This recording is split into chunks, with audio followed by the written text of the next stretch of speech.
मधुबन के बाबा, मधुबन के बाबा मुरली वाले, आपका क्या कहना, आपका क्या कहना। ओम शांति। आज 11 जनवरी 2025 के साकार मधुर महावाक्य हैं। आज मीठे मीठे बाप दादा बोले, मीठे बच्चे, योग अग्नि के समान है जिसमें तुम्हारे पाप जल जाते हैं और आत्मा सतो प्रधान बन जाती है। इसलिए एक बाप की याद में योग में रहो। बाबा ने कहा, मीठे बच्चे, योग अग्नि के समान है जिसमें तुम्हारे पाप जल जाते हैं और आत्मा सतो प्रधान बन जाती है। इसलिए एक बाप की याद में रहो। बाबा ने आज प्रश्न पूछा कि पुण्य आत्मा बनने वाले बच्चों को किस बात का बहुत बहुत ध्यान रखना है। तो उत्तर में बाबा ने कहा कि पैसा दान किसे देना है, इस बात पर पूरा ध्यान रखना है। अगर किसी को पैसा दिया और उसने जाकर शराब आदि पिया, बुरे कर्म किए, तो उसका पाप तुम्हारे ऊपर आ जाएगा। तुम्हें पाप आत्माओं से अब लेन देन नहीं करनी है। यहाँ तो तुम्हें पुण्य आत्मा बनना है। मुरली का गीत है, ना वह हमसे जुदा होंगे। ओम शांति। इसको कहा जाता है याद की आग। योग अग्नि माना याद की आग। आग अक्षर क्यों कहा है? क्योंकि इसमें पाप जल जाते हैं। यह सिर्फ तुम बच्चे ही जानते हो कि कैसे हम तमो प्रधान से सतो प्रधान बनते हैं। सतो प्रधान का अर्थ ही है पुण्य आत्मा और तमो प्रधान का अर्थ ही है पाप आत्मा। कहा भी जाता है कि यह बहुत पुण्य आत्मा है, कि यह पाप आत्मा है। इससे सिद्ध होता है कि आत्मा ही सतो प्रधान बनती है, फिर पुनर्जन्म लेते लेते तमो प्रधान बनती है। इसलिए इनको पाप आत्मा कहा जाता है। पतित पावन बाप को भी इसलिए याद करते हैं कि आकर पावन आत्मा बनाओ। पतित आत्मा किसने बनाया, ये किसी को भी पता नहीं। तुम जानते हो कि जब पावन आत्मा थे तो उनको राम राज्य कहा जाता था। अभी पतित आत्माएं हैं, इसलिए इनको रावण राज्य कहा जाता है। भारत ही पावन और भारत ही पतित बनता है। बाप ही आकर भारत को पावन बनाते हैं। बाकी सब आत्माएं पावन बन शांति धाम में चली जाती हैं। अभी है दुख धाम। इतनी सहज बात भी बुद्धि में बैठती नहीं है। जब दिल से समझें तब सच्चा ब्राह्मण बने, और ब्राह्मण बनने बगैर बाप से वर्षा मिल ना सके। अब यह है संगम युग का यज्ञ। यज्ञ के लिए तो बहुत ब्राह्मण जरूर चाहिए। अभी तुम ब्राह्मण बने हो, जानते हो। मृत्युलोक का ये अंतिम यज्ञ है। मृत्युलोक में यज्ञ होते हैं, अमरलोक में यज्ञ होते ही नहीं। भक्तों की बुद्धि में ये बातें बैठ ना सके। भक्ति बिल्कुल अलग है और ज्ञान अलग है। मनुष्य फिर वेदों शास्त्रों को ही ज्ञान समझ लेते हैं। अगर उनमें ज्ञान होता तो फिर मनुष्य वापस चले जाते, परंतु ड्रामा अनुसार वापस कोई भी जाता नहीं। बाबा ने समझाया है कि पहले नंबर को ही सतो रजो तमो में आना है, तो दूसरे फिर सिर्फ सतो का पाठ बजाए वापस कैसे जा सकते। उनको तो फिर तमो प्रधान में आना ही है, पाठ बजाना ही है। हर एक एक्टर की ताकत अपनी अपनी होती है ना। तो बड़े बड़े एक्टर्स कितने नामी ग्रामी होते हैं। सबसे मुख्य क्रिएटर, डायरेक्टर और मुख्य एक्टर कौन है? अभी तुम समझते हो गॉड फादर है मुख्य, और पीछे फिर जगत अम्बा, जगत पिता, जगत के मालिक, विश्व के मालिक बनते हैं। इनका पाठ ज़रूर ऊंचा है, तो उनकी पे भी ऊंची है, माना उनकी पगार भी, कमाई भी ऊंची है। पगार देते हैं बाप जो सबसे ऊंचे हैं। कहते हैं तुम मुझे इतनी मदद करते हो तो तुमको पगार भी ज़रूर इतनी मिलेगी। बैरिस्टर पढ़ाएगा तो कहेगा ना कि इतना ऊंच पद प्राप्त कराता हूँ तो इस पढ़ाई पर बच्चों को कितना अटेंशन देना चाहिए। गृहस्थ में भी रहना है, कर्म योग संन्यास है ना, तो गृहस्थ व्यवहार में रहते सब कुछ करते हुए बाप से वर्षा पाने का पुरुषार्थ कर सकते हैं। इसमें कोई तकलीफ नहीं है। काम काज करते शिव बाबा की याद में रहना है। नॉलेज तो बड़ी सहज है। गाते भी हैं कि हे पतित पावन आओ, आकर हमको पावन बनाओ। पावन दुनिया में तो राजधानी है, तो बाप उस राजधानी के लायक भी बनाते हैं। तो पावन दुनिया में क्या होगी, राजधानी ही तो होगी, तो उसके लिए लायक कौन बनाते हैं, बाबा हमें बनाते हैं। तो इस ज्ञान की मुख्य 2 सब्जेक्ट हैं, अल्फ और बेद। सुदर्शन चक्रधारी बनो और बाप को याद करो तो तुम एवर हेल्दी और वेल्दी बनेंगे। बाप कहते हैं मुझे वहाँ याद करो, घर को भी याद करो, मुझे याद करने से तुम घर चले जाएंगे। सुदर्शन चक्रधारी बनने से तुम चक्रवर्ती राजा बनेंगे। यह बुद्धि में अच्छी रीति रहना चाहिए। इस समय तो सब तमो प्रधान है। सुख धाम में सुख शांति संपत्ति सब मिलता है, वहाँ एक धर्म होता है। अभी तो देखो घर घर में अशांति है। स्टूडेंट लोग देखो कितना हंगामा करते हैं, अपना न्यू ब्लड दिखाते हैं। यह है तमो प्रधान दुनिया और सत्युग है नई दुनिया। बाप संगम पर आया हुआ है। महाभारत लड़ाई भी संगम की ही है। अब यह दुनिया बदलनी है। बाप भी कहते हैं मैं नई दुनिया की स्थापना करने संगम पर आता हूँ। इनको ही पुरुषोत्तम संगम युग कहते हैं। पुरुषोत्तम मास पुरुषोत्तम संवत भी मनाते हैं, परंतु यह पुरुषोत्तम संगम का किसी को पता नहीं है। संगम पर ही बाप आकर तुमको हीरे जैसा बनाते हैं और फिर इनमें भी नंबरवार तो होते ही हैं। हीरे जैसा राजा बन जाते हैं, बाकी सोने जैसी प्रजा बन जाती है। बच्चे ने जन्म लिया और वर्षे का हकदार बना। अभी तुम पावन दुनिया के हकदार बन जाते हो, फिर उसमें ऊंच पद पाने के लिए पुरुषार्थ करना है। इस समय का तुम्हारा पुरुषार्थ कल्प कल्प का पुरुषार्थ होगा। समझा जाता है ये कल्प कल्प ऐसा ही पुरुषार्थ करेंगे, इनसे जास्ती पुरुषार्थ होगा ही नहीं। जन्म जन्मांतर कल्प कल्पांतर यह प्रजा में ही आएंगे। यह साहूकार प्रजा में दास दासियां बनेंगे। नंबरवार तो होते ही है ना। पढ़ाई के आधार से सब मालूम पड़ जाता है। बाबा झट बता सकते हैं कि इस हालत में तुम्हारा कल शरीर छूट जाए तो क्या बनेंगे। दिन प्रतिदिन टाइम थोड़ा होता जाता है। अगर कोई शरीर छोड़ेंगे फिर तो पढ़ नहीं सकेंगे। हाँ, थोड़ा सिर्फ बुद्धि में आएगा। शिव बाबा को याद करेंगे। जैसे छोटे बच्चे को भी तुम याद कराते हो तो शिव बाबा कहता रहता है, तो उनका भी कुछ मिल सकता है। छोटा बच्चा तो महात्मा मिसल है, विकारों का पता ही नहीं। जितना बड़ा होता जाएगा विकारों का असर होता जाएगा। क्रोध होगा, मोह होगा। तो अभी तुमको तो समझाया जाता है कि इस दुनिया में इन आंखों से जो कुछ देखते हो उससे ममत्व मिटा देना है। आत्मा जानती है कि यह तो सब कब्र दाखिल होने हैं, तमो प्रधान चीज़ें हैं। मनुष्य मरते हैं तो पुरानी चीज़ें करनी घोर को दे देते हैं। बाप तो फिर बेहद का करनी घोर है, धोबी भी है। तुमसे लेते क्या हैं और देते क्या हैं। तुम जो कुछ थोड़ा धन भी देते हो वह तो खत्म होना ही है। फिर भी बाप कहते हैं ये धन रखो अपने पास, सिर्फ इनसे ममत्व मिटा दो। रखना कहाँ है, अपने पास ही रखना है, यूज़ भी हम नहीं करना है। लेकिन बाबा ने क्या कहा, सिर्फ इससे ममत्व मिटा दो। हिसाब किताब बाप को देते रहो, फिर डायरेक्शन मिलते रहेंगे। तुम्हारा यह कखपन जो है यूनिवर्सिटी में और हॉस्पिटल में हेल्थ वेल्थ के लिए लगा देते हैं।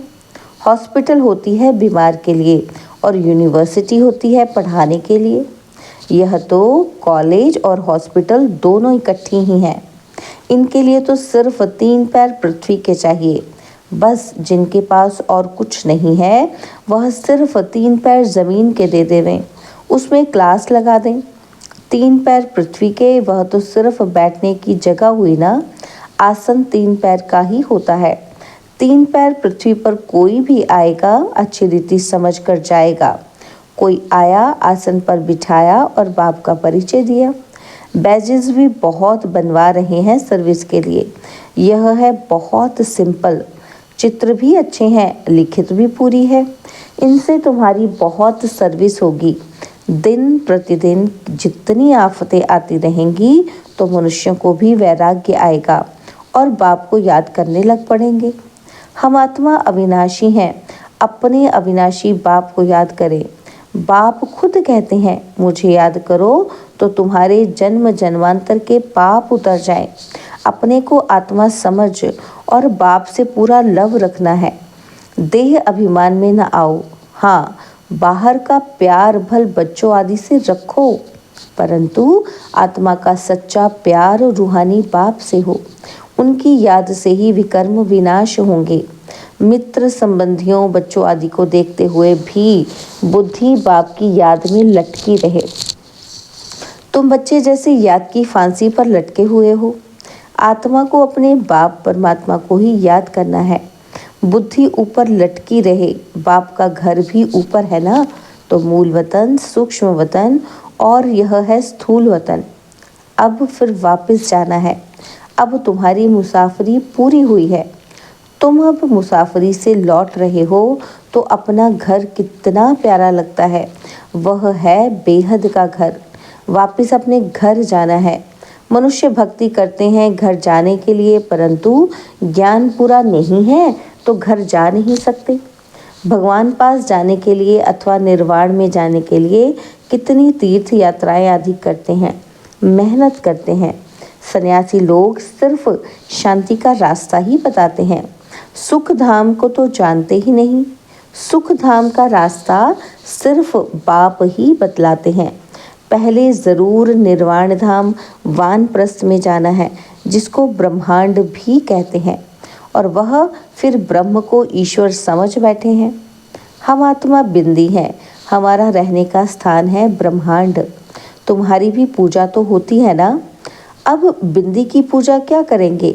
जब पूजा करते हैं तो शालिग्राम बनाए एक एक आत्मा को पूजते हैं। बिंदी की पूजा कैसे हो, इसलिए बड़े बड़े बनाते हैं। बाप को भी अपना शरीर तो है नहीं। यह बातें अभी तुम जानते हो। चित्रों में भी तुमको बड़ा रूप दिखाना पड़े। बिंदी से कैसे समझेंगे? यूं बनाना चाहिए स्टार। ऐसे बहुत तिलक भी माताएं लगाती हैं, तैयार मिलते हैं सफ़ेद। तो आत्मा भी सफ़ेद होती है ना, रॉक स्टार मिसल। तो यह भी एक निशानी है। भ्रिकुटी के बीच आत्मा रहती है, बाकी अर्थ का किसी को पता भी नहीं है। यह बाप समझाते हैं कि इतनी छोटी आत्मा में कितना ज्ञान है। इतने बॉम्ब्स आदि बनाते रहते हैं। वंडर है, आत्मा में इतना पाठ भरा हुआ है। यह बड़ी गुह्य बातें हैं। इतनी छोटी आत्मा शरीर से कितना काम करती है।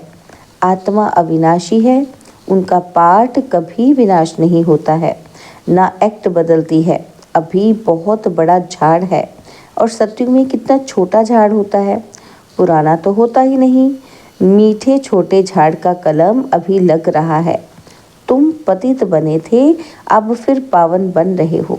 छोटी सी आत्मा में कितना पाठ है। कुदरत यह है, अविनाशी पाठ चलता रहता है, यह कभी बंद नहीं होता। अविनाशी चीज़ है, उसमें अविनाशी पाठ भरा हुआ है। यह वंडर है ना। तो बाप समझाते हैं, बच्चे देही अभिमानी बनना है। अपने को आत्मा समझ बाप को याद करो। इसमें है मेहनत। जास्ती पाठ तुम्हारा है, बाबा का इतना पाठ नहीं जितना तुम्हारा। बाप कहते हैं, तुम स्वर्ग में सुखी बन जाते हो तो मैं विश्राम में बैठ जाता हूँ। हमारा कोई पाठ ही नहीं। इस समय इतनी सर्विस करता हूँ ना, तो यह नॉलेज इतनी वंडरफुल है, तुम्हारे सिवाय ज़रा भी कोई नहीं जानते हैं। बाप की याद में रहने के बगैर धारणा भी नहीं होगी। खान पान आदि का भी फर्क पड़ने से धारणा में फर्क पड़ जाता है। इसमें प्योरिटी बड़ी अच्छी चाहिए। बाप को याद करना बहुत सहज है। बाप को याद करना है और वर्षा पाना है।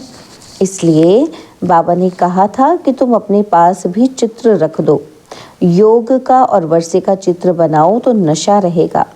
हम ब्राह्मण सो देवता बन रहे हैं और फिर हम देवता सो क्षत्रिय बनेंगे। ब्राह्मण है पुरुषोत्तम संगम युगी। तुम पुरुषोत्तम बनते हो ना। मनुष्य को यह बातें बुद्धि में बिठाने के लिए कितनी मेहनत करनी पड़ती है। दिन प्रतिदिन जितना नॉलेज को समझते जाते हैं तो खुशी भी बढ़ेगी। तुम बच्चे जानते हो कि बाबा हमारा बहुत कल्याण करते हैं। कल्प कल्प हमारी चढ़ती कला होती है। यहाँ रहते शरीर निर्वाह अर्थ भी सब कुछ करना पड़ता है। बुद्धि में रहे कि हम शिव बाबा के भंडारे से खाते हैं। शिव बाबा को याद करते रहेंगे तो काल कंटक सब दूर हो जाएंगे और फिर ये पुराना शरीर छोड़ चले जाएंगे। बच्चे समझते हैं कि बाबा कुछ भी लेते नहीं हैं, वह तो दाता है। बाप कहते हैं हमारी श्रीमत पर चलो। तुम्हें पैसे का दान किसे करना है, इस बात पर पूरा ध्यान देना है। अगर किसी को पैसा दिया और उसने जाकर शराब आदि पिया, बुरे काम किए, तो उसका पाप तुम्हारे ऊपर आ जाएगा। पाप आत्माओं से लेन देन करते पाप आत्मा बन जाते हैं। कितना फर्क है। पाप आत्मा से ही लेन देन कर पाप आत्मा बन जाते हैं। यहाँ तो तुमको पुण्य आत्मा बनना है, इसलिए पाप आत्माओं से लेन देन नहीं करनी है। बाप कहते हैं कोई को भी दुख नहीं देना है और कोई में मोह नहीं रखना है। बाप भी सैक्रीन बनकर आते हैं, पुराना कखपन लेते हैं। देते देखो कितना ब्याज है, बड़ा भारी ब्याज मिलता है। कितना भोला है, 2 मुट्ठी के बदले महल दे देते हैं। अच्छा, मीठे मीठे सिकिलते बच्चों प्रति माता पिता बाप दादा का याद प्यार और गुड मॉर्निंग। रूहानी बाप की रूहानी बच्चों को नमस्ते। हम रूहानी बच्चों की रूहानी बाप दादाजी को दिलवा जान सिकवा प्रेम से नमस्ते। ओम शांति। प्यारे बाबा, मीठे बाबा, मेरे बाबा, शुक्रिया बाबा, शुक्रिया बाबा, शुक्रिया। धारणा के लिए मुख्य सार है। पहला पॉइंट है, अब मुसाफरी पूरी हुई, वापस घर जाना है। इसलिए इस पुरानी दुनिया से बेहद का वैराग्य रख बुद्धि योग बाप की याद में ऊपर लटकाना है। सेकंड पॉइंट है, संगम युग पर बाप ने जो यज्ञ रचा है, इस यज्ञ की संभाल करने के लिए सच्चा पवित्र ब्राह्मण बनना है। कामकाज करते बाप की याद में रहना है। बाबा ने आज वरदान दिया, आदि रत्न की स्मृति से अपने जीवन का मूल्य जानने वाले सदा समर्थ भव। आदि रत्न की स्मृति से अपने जीवन का मूल्य जानने वाले सदा समर्थ भव। जैसे ब्रह्मा आदि देव हैं, ऐसे ब्रह्मा कुमार कुमारियां भी आदि रत्न हैं। आदि देव के बच्चे मास्टर आदि देव हैं। आदि रत्न समझने से ही अपने जीवन के मूल्य को जान सकेंगे, क्योंकि आदि रत्न अर्थात प्रभु के रत्न, ईश्वरीय रत्न तो कितनी वैल्यू हो गई। तो इसलिए सदा अपने को आदि देव के बच्चे, मास्टर आदि देव, आदि रत्न समझकर हर कार्य करो तो समर्थ भव का वरदान मिल जाएगा। कुछ भी व्यर्थ जा नहीं सकता। स्लोगन है, ज्ञानी तो आत्मा वह है जो धोखा खाने से पहले परख कर स्वयं को बचा ले। ज्ञानी तो आत्मा वह है जो धोखा खाने से पहले परख कर स्वयं को बचा ले। ओम शांति। तो बाबा ने आज अपनी शक्तिशाली मनसा द्वारा सकाश देने की सेवा करने के लिए कहा। तो बाबा कहते, अभी सेवा में सकाश दे, बुद्धियों को परिवर्तन करने की सेवा ऐड करो। फिर देखो, सफलता आपके सामने स्वयं झुकेगी। सेवा में जो विघ्न आते हैं, उन विघ्नों के पर्दे के अंदर कल्याण का दृश्य छिपा हुआ है। सिर्फ मनसा वाचा की शक्ति से विघ्न का पर्दा हटा दो तो अंदर कल्याण का दृश्य दिखाई देगा। ओम शांति।